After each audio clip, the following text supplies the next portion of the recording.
it does is to die. You have to basically pull the boss and figure out, oh, well, he does, you know, he's doing this meteor that we've got to get out of the way, or he's doing a pulsing AE and it's killing us.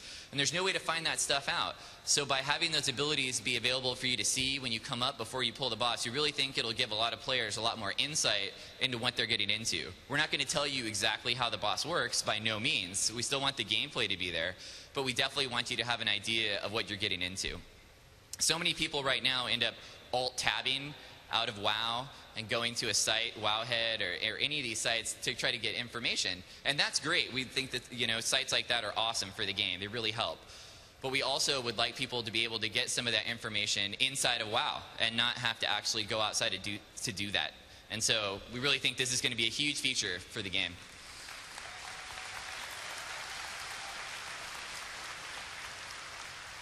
To go along with this, we're going to have 3D portraits of the bosses, so when you see them, you'll be able to see an actually 3D animated, you know, full-on model of the boss, get a chance to see what he looks like. It's just a cool feature that helps you maybe get a better vibe on who the guy is and what he's doing. It works really well with the idea that we're going to show lore on the boss. And finally, this feature will work in both dungeons and raids. We don't want to leave anyone out, so you'll be able to see all this kind of information for both sides.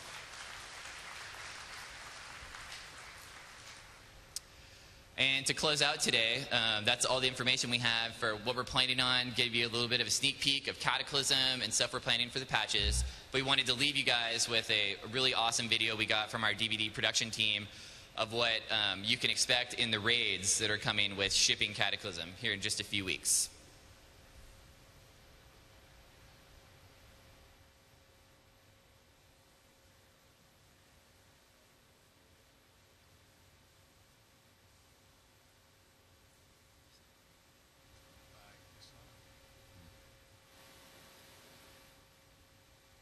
Just imagine that this sounds awesome.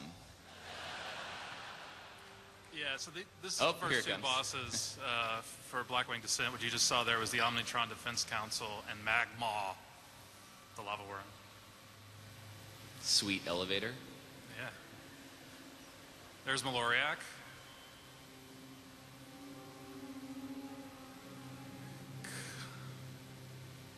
Chimeron, and then here's Atromedes. It's that blind dragon I was talking about. It's our first blind dragon. Yeah. Another one of the raid zones you'll be playing through, Bastion of Twilight. This is sort of the raid zone that culminates the entire Twilight theme of lore and quests that you've been doing throughout this entire expansion. So you see Cho'Gall in here. Here's a pair of Twilight dragons that end up yelling at each other a whole lot to kill you all.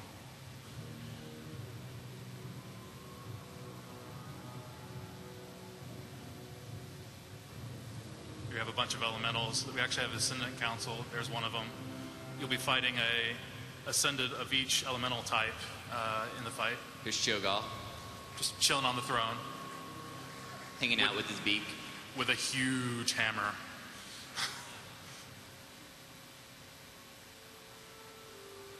Throne of the Four Winds is, you could look at it similar to things that we've done in the past where it's a single boss. We've got two bosses here rather than one, but it's definitely, you know, more of a smaller raid zone. But the art here, we just think is mind-bogglingly awesome, the look and style. Yes, this is the raid I was talking about where you're actually fighting 3 Jinn all simultaneously, but during the fight, members of the raid will actually have to flip back and forth between the different towers using these, they'll basically jump off and get carried by the winds back and forth between them. So it ends up being a really, really interesting fight, and a lot of planning has to go into it for you guys to win successfully. All right. Okay, so that's what we have. So I think we've got some time for Q&A.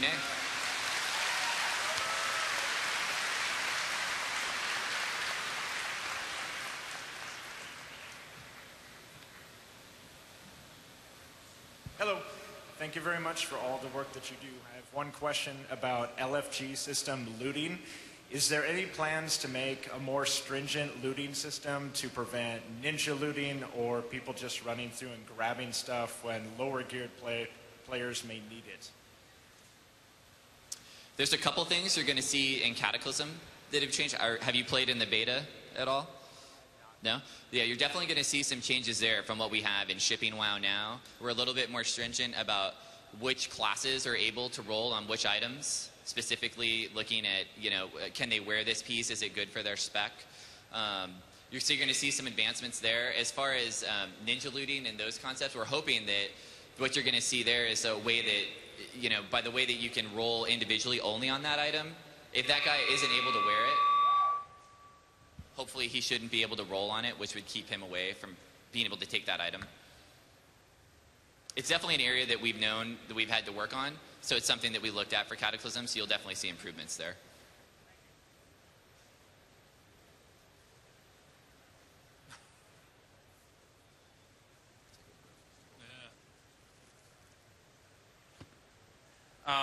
Yeah, with 10 and 25 man raids having the same loot now, what are you thinking about as far as getting them to the same difficulty level? Because like right now with 10 mans, you just have less people, so you have more room to move around and everything, and I'm just wondering what you think about balancing there. Sure. Tuning both 10 and 25 to be the same difficulty is actually, it's a real tough challenge for us. That's one of the reasons we're like in beta now. Like one of our first like beta encounters, or first couple of beta encounters, we had Omnitron that was much more difficult than 10, and then we had Halphus that was much more difficult than 25. We think we can make difficult encounters for both 10 and 25. We absolutely have the tools, the mechanics. It's just a matter of like really sort of delving down and seeing like what are the different mechanics classes have to play with. In Cataclysm, a lot has changed, so we're having to adapt to that. But we absolutely totally think that we'll be able to make them roughly the same difficulty. There'll be some bumps and bruises along the way. Certainly, like I'm sure, like people will think that this one's easier than 10 and this one's easier than 25. But I think overall, we'll definitely get to the point where overall it'll be the same difficulty.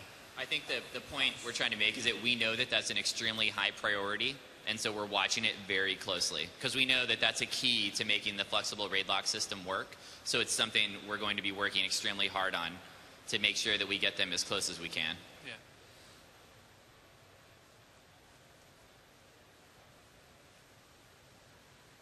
Hi, my question's mainly about tuning and the fact that it's kind of weird that you have 7 or 8 bosses on Heroic 25 that are easier than, say, normal Lich King on 25. And also, what have you learned forward going, you know, those 7 or 8 bosses that are easier, there's a huge difficulty jump between those 7 or 8, then going to Death Whisper, then going to Putricide Syndragosa, and then the massive difficulty jump going to Lich King. And I'm not saying hard is bad, it's good, keep it up, but what have you learned going forward? Okay, yeah. So Lich King was sort of a special encounter for us. I mean, it's Wrath of the Lich King, so we want to make sure that whenever you went up there, it was a super epic fight, that it carried with it a bit of difficulty. Yeah, it meant that some of the heroic encounters ended up being less difficult than him, but we were perfectly willing to deal with that. And as far as Death Whisper being more difficult than like Marrowgar or other ones, there's always going to be a little bit of variation and difficulty. Like I said, we try to make it a nice like line where the further you get into a dungeon, the harder it gets. But reality is that what we really sort of end up getting is just we get a bunch of different encounters, and one encounter can be difficult for one raid based upon group composition or just the players and their own skills, and that could be super hard, but another like encounter is super easy, and you go to another raid and that's completely flipped. So, you know, I wouldn't say, you know, okay, yes, the boat was easy for everyone, but that's, you know, we were okay with that. The boat was kind of this cool like event thing, and you know, that was fine.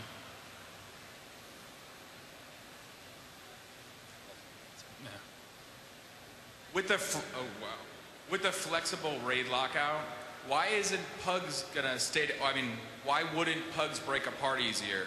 If you are in a Pug and you fail once or twice, people are gonna start splitting off really quick.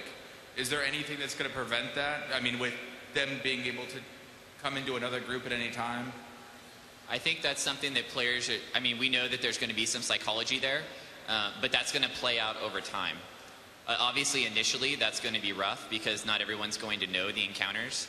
But if you look at the state of Lich King now, right, where most people, we've got the weekly raids, the weekly raid quests, so many people know so many more of the encounters. I think obviously up front in Cataclysm, it's going to be a little rough.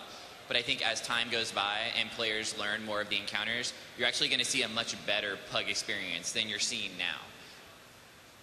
Yeah, I think you will. I mean, again, reality is sometimes you run across a bad Pug.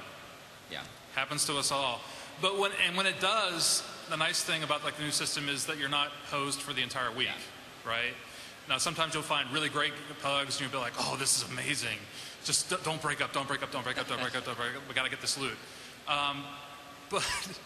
But you know, with you saying that, like, hey, it's easier to break up. It's also easier to get new people. Yeah. Right. There's the flip side to it as well. Like, it's much more easier to find people that, hey, I had some time this week and haven't raided, and I know what I'm doing, and I'll be an asset to this Pug. So it works both ways there, and I think overall it ended up being a net positive. There's two sides to the coin on that, for sure. Yeah.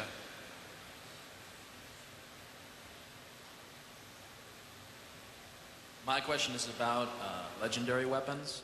With 10 and 25 man lockouts being combined in Cataclysm, are there any plans to go back to Ulduar and Icecrown Citadel with regards to Shadowmourne and Valinir in terms of how they drop in? They only drop in 25 man right now. Are there any plans to go back and make